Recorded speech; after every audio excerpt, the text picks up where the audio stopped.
Welcome to TV5 ప్రేక్షకులకు నమస్కారం. మాసైపేటలో అక్రమ మట్టిని తరలిస్తూ లక్షల రూపాయలను దండుకుంటున్న అక్రమ మట్టి వ్యాపారస్తులు. ఇదంతా రెవెన్యూ అటు పోలీస్ శాఖ అండదండలతో నడుస్తుందని ప్రజలు వాపోతున్నారు.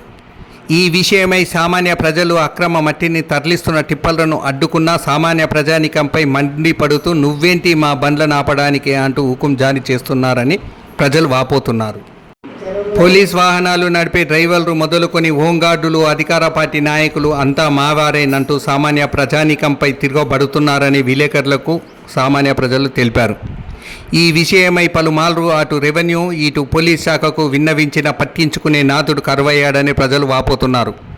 ఇప్పటికైనా అధికారులు కళ్ళు తెరిచి ఈ అక్రమ మట్టి వ్యాపారానికి అడ్డుకట్ట వేయాలని ప్రజలు, అధికారులు వేడుకుంటున్నారు.